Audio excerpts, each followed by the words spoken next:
Tudo bem, pessoal?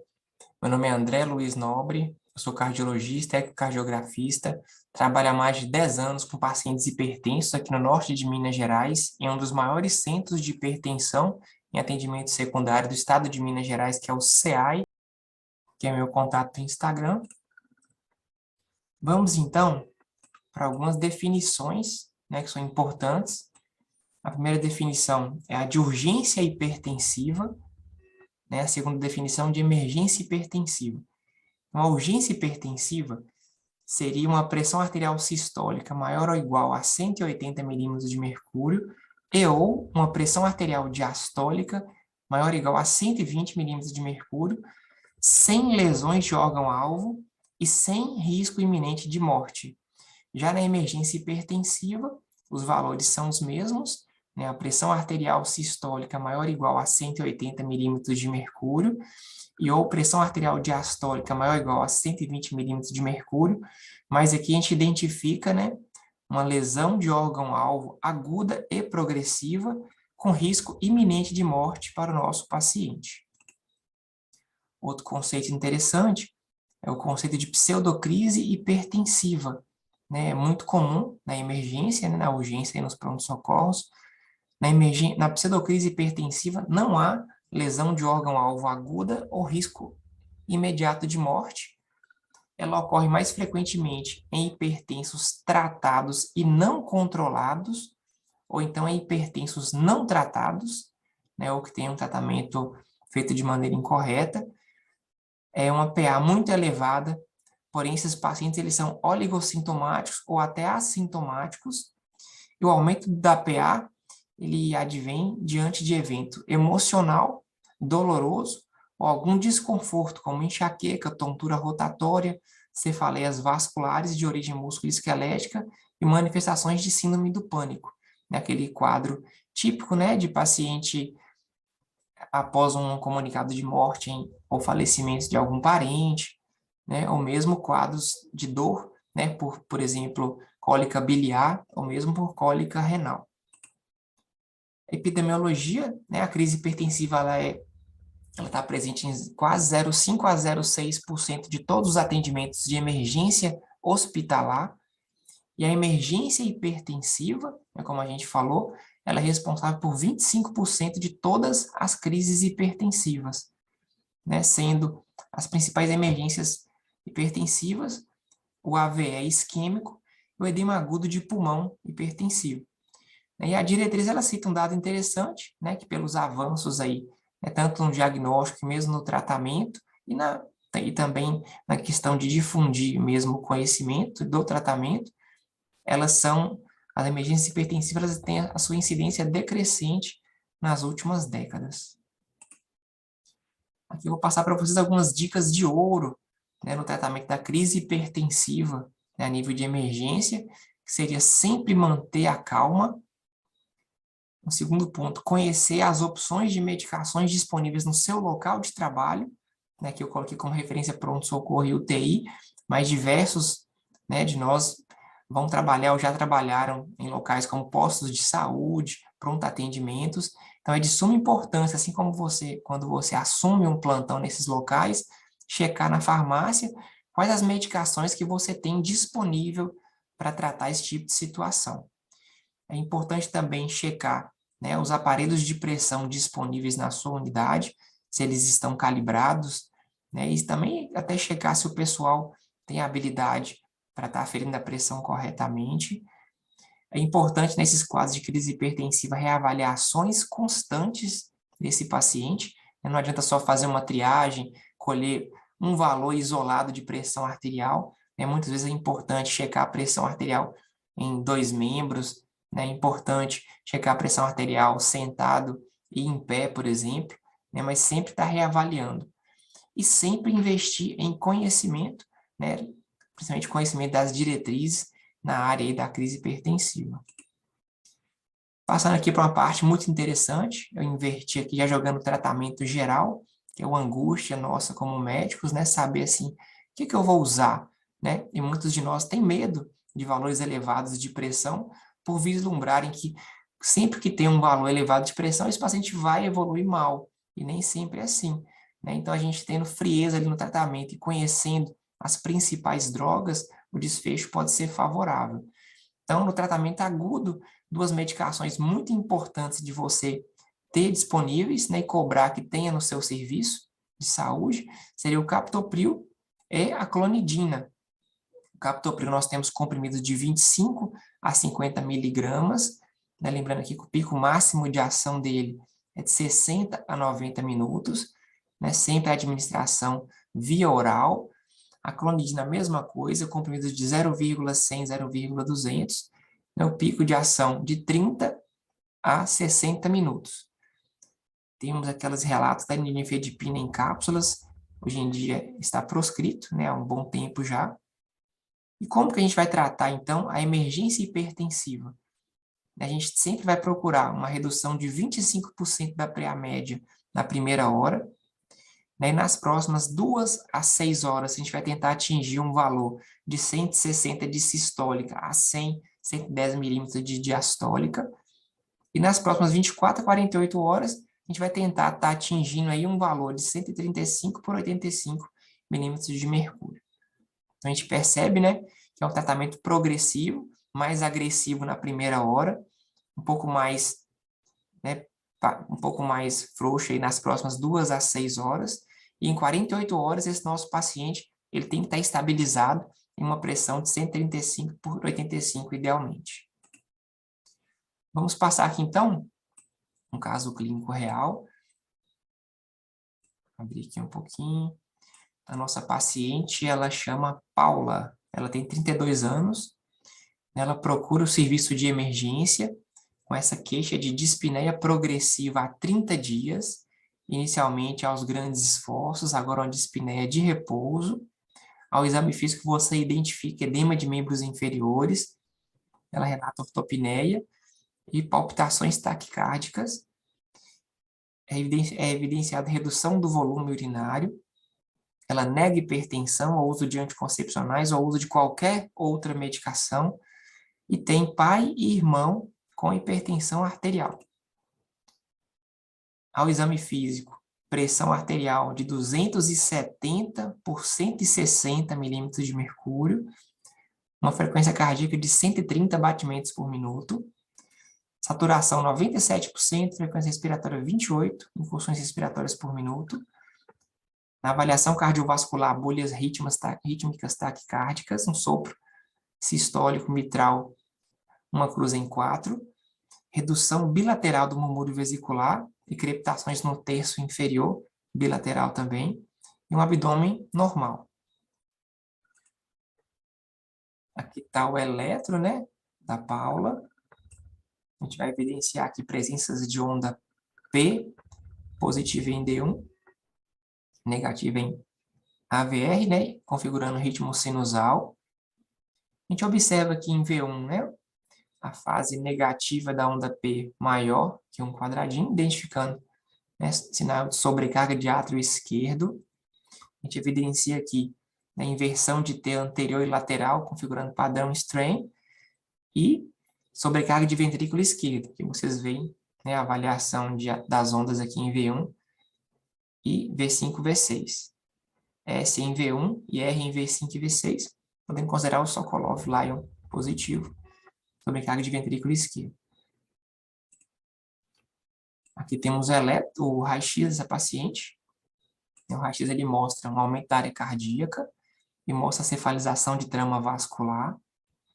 E temos dados também da urgência, da realização de um ecocardiograma, que mostra um diâmetro diastólico do ventrículo esquerdo em 58, aumentado para a mulher, um diâmetro sistólico em 42, um átrio esquerdo de 46, né, confirmando, né, alteração ao eletrocardiograma de aumento de átrio esquerdo, e a fração de ejeção, né, a fração de ejeção normal acima de 50%, pelas diretrizes. Aqui ela está 35%, configurando um déficit sistólico do ventrículo esquerdo em grau moderado, né, para essa paciente, que até então não usava nenhuma medicação, né, e vem piorando nos últimos 30 dias. E a gente percebe aqui insuficiência mitral, insuficiência aórtica discreta e um derrame pericárdico discreto. Então, a gente está diante de um quadro também de insuficiência cardíaca, com dilatação de câmaras esquerdas e disfunção sistólica. em grau moderado do ventrículo esquerdo. Foi realizada também a fundoscopia, né, da Paula, 32 anos. A fundoscopia mostra, né, aqui hemorragias, papiledema e exudatos algodonosos.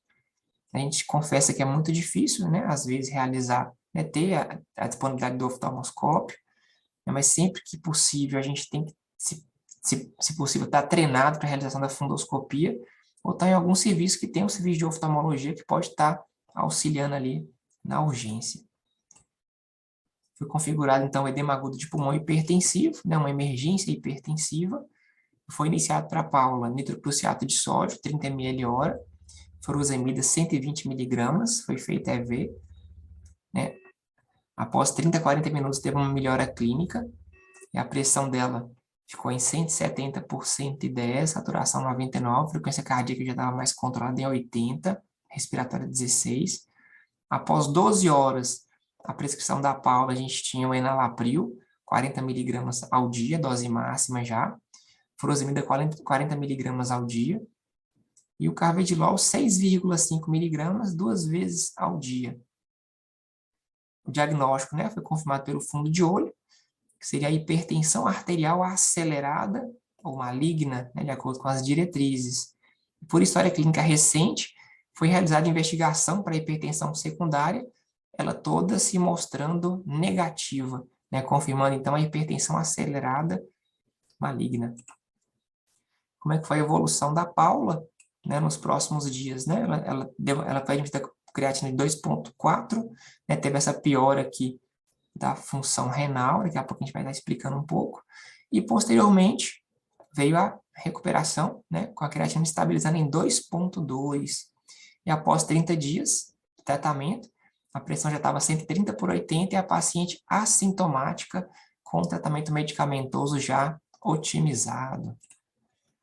Então, a hipertensão acelerada maligna, não é hipertensão grave, cursa com retinopatia com papiledema, com ou sem insuficiência renal e insuficiência cardíaca, não são obrigatórios, mas tem que ser evidenciada a necrose fibrinoide de arteríolas renais e endarterite obliterante.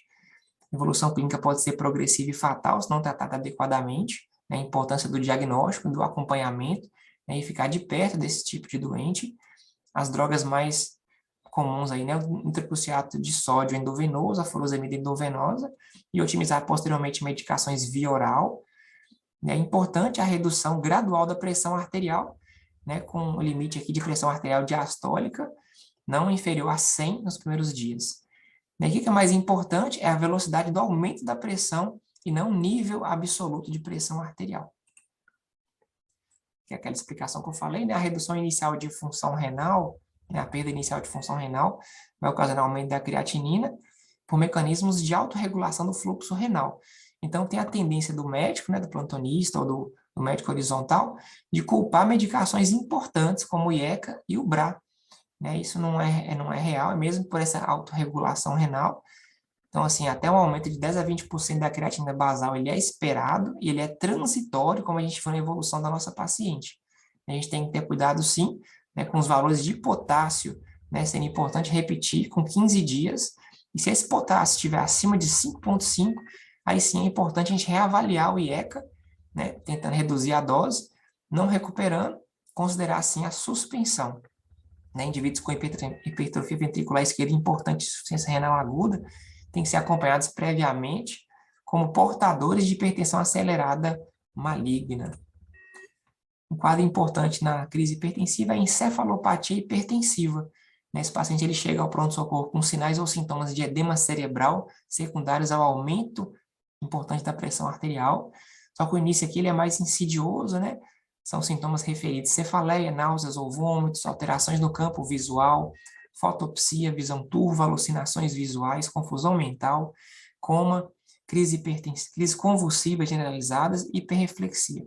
Qual o objetivo do tratamento? Redução PA, né, de forma lenta, para evitar a hipoperfusão cerebral, por mecanismo de autorregulação. Quais são as medicações? Nitroprusiato de sódio nas primeiras 24 a 48 horas e logo iniciado medicações via oral para otimizar o tratamento. Outro quadro importante é o AVE isquêmico. É importante a diferenciação, né, por TC ou ressonância, Lembrando que 85% dos AVEs químicos, dos AVEs são isquêmicos e 15% deles são hemorrágicos. Né? Ocorre espontaneamente uma redução da pressão arterial após 90 a 120 minutos da fase aguda. Isso vai ser importante, né, por esses tópicos que a gente vai falar agora. Então, AVE isquêmico, indicação de trombólise ou trombectomia, quando a pressão arterial estiver menor ou igual a 185 por 110.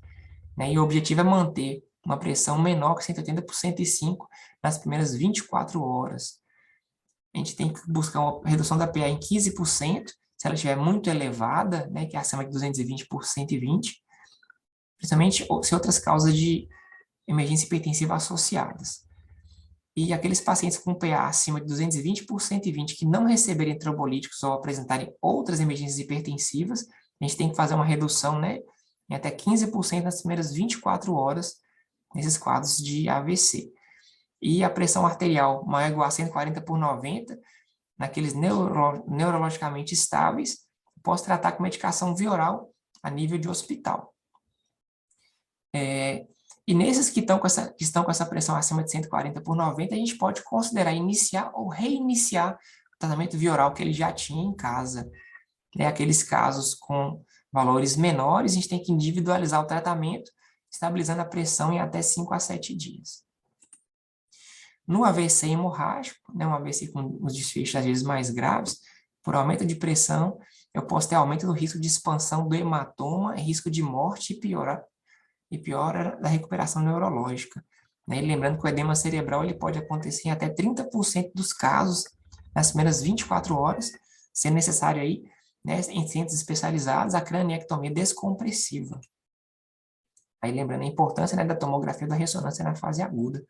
Quadros agudos com menos de 6 horas do início do AVE hemorrágico, né, o objetivo é a pressão arterial sistólica maior de 220, eu reduzir essa pressão com drogas endovenosas e fazer monitorização contínua, preferencialmente em UTI, e em valores, né, de sistólica entre 150 e 220, reduzir a pressão abaixo de 140, não teria benefícios, né, e o alvo seria, sim, manter uma pressão sistólica menor que 180. Aqui, para diferenciar, à nossa esquerda aqui, um grande AVC isquêmico, né, no hemisfério direito, e aqui, aqui na sua direita, um AVC hemorrágico. Né, aqui você vê a área branca aí configurando o sangramento. Aqui mais duas imagens, né, à sua esquerda um AVC hemorrágico, no hemisfério cerebral esquerdo, e aqui um AVC isquêmico, né, também no hemisfério esquerdo, na região aqui, temporoparietal esquerda. Pré-eclâmpsia e eclâmpsia, né, são emergências hipertensivas na gestante, importância do sulfato de magnésio, sempre como tratamento urgente naqueles com pressão sistólica maior, naquelas, né, com pressão sistólica acima de 160. A gente pode iniciar o tratamento sempre com a nifedipina 10 miligramas, né, a dose de 10 a 20 miligramas a cada 20 a 30 minutos. A gente pode repetir por até 3 vezes. Não respondendo na terceira dose de nifedipina, eu tenho que considerar o uso de hidralazina endovenosa, 5 miligramas, também com intervalos de 20 a 30 minutos. Posso repetir até 3 vezes. Não resolvendo, esse paciente entrando em hipertensão grave, refratário, edema agudo de pulmão, eu tenho que considerar para ela nitroprusiato de sódio endovenoso. Vai ter uma aula específica de síndromes coronarianas agudas, mas só para passar um pouquinho aqui dentro do quadro de crise hipertensiva, né, o pico de pressão ele é um reflexo desencadeado pelo miocárdio isquêmico. Né, a meta é uma pressão arterial sistólica menor que 140, evitando valores menores que 120, e uma diastólica entre 70 e 80, né, com o uso dessas medicações aqui, o esmolol, o metoprolol e a nitroglicerina, que são as medicações que a gente tem no Brasil. Né, a hidralazina, o nitroprusiato e a nifedipina, eles podem causar o roubo de fluxo coronariano, então são medicações que devem ser proscritas, né, não utilizadas. A nitroglicerina endovenosa, né, a gente usa nas primeiras 48 horas para tratamento da hipertensão, de isquemia persistente, insuficiência cardíaca, desde que esse paciente não tenha sinais de hipotensão, infarto de ventrículo direito, uso de inibidores de fosfodiesterase 5, né, tipo sildenafila nas 48 horas antes, e eu posso acrescentar beta-bloqueador e ECA, né, normalmente. E os beta-bloqueadores endovenosos, se ele tiver hipertensão, desde que não tenha sinais de insuficiência cardíaca, baixo débito, ou aumento de risco de choque cardiogênico, ou outras condições relativas ao bloqueio beta, né, como BAVs avançados, por exemplo. O edema agudo de pulmão é percebido em 1/3 dos pacientes, né, com emergência hipertensiva, tendo a fração de ejeção preservada, atentar para a isquemia miocárdica. O ideal para o tratamento dele é em UTI, com medicações endovenosas, de preferência nitroglicerina ou nitroprusiato, e os diuréticos de alça, e a importância, né, da pressão positiva contínua não invasiva de vias respiratórias também, o CPAP, para tratar o edema agudo de pulmão com ótimos resultados. A dissecção aguda de aorta também é um quadro dramático, você tem que sempre pensar nela quando dor precordial e aumento de pressão arterial. Objetivo sempre controle adequado da dor com opiáceos, frequência cardíaca menor que 60, pressão sistólica entre 100 e 120. Eu tenho que tentar atingir esse objetivo em até 20 minutos. É ideal associar nitroprusiato ao beta-bloqueador. E naqueles que são asmáticos, preferir o verapamil, né? Usar o verapamil para controle de pressão. Então, lembrando aí a importância de ter esse controle ideal em até 20 minutos. E agora, emergências hipertensivas por substâncias ilícitas, né? Elas teriam ação simpático-mimética, potencializando efeitos das catecolaminas. Quem seriam elas? As anfetaminas, né? Tem o derivado, né, proibido, que é o êxtase, né, uma droga, e a cocaína com seu derivado, que se fuma, né, que é o crack. O que seriam os sinais, né, e sintomas? Taquicardia, palpitações, sudorese e arritmias. Lembrando que a cocaína, já em 15 minutos após o uso, ela aumenta a pressão, e se esse paciente já foi hipertenso, vai aumentar muito mais essa pressão, causa vasoconstrição por descarga simpática central, né, que pode ser suprimida com a função barorreceptora intacta, mas naqueles que têm o barorreflexo comprometido, essa vasoconstrição vai ser excessiva e esse aumento de PA vai ser muito importante. Casos leves eu vou tratar com benzodiazepínicos, como diazepam e a nitroglicerina sublingual, e nos casos mais graves, medicações endovenosas, aí, nitratos endovenosos. Importante evitar o beta-bloqueador, né, porque eles estimulam também o receptor alfa-adrenérgico, né, e na presença de bloqueio beta-adrenérgico pode causar espasmo de coronária, que é o mecanismo aí de um infarto pela cocaína. A exceção aos beta-bloqueadores seria o carvedilol, porque eles atenuam também, o aumento da frequência cardíaca e a APA induzidos pelo crack. Né, os BCC, os bloqueadores de canal de cálcio, nos infartos por cocaína, né, por causa da vasoconstrição coronariana, que é um mecanismo fisiopatológico.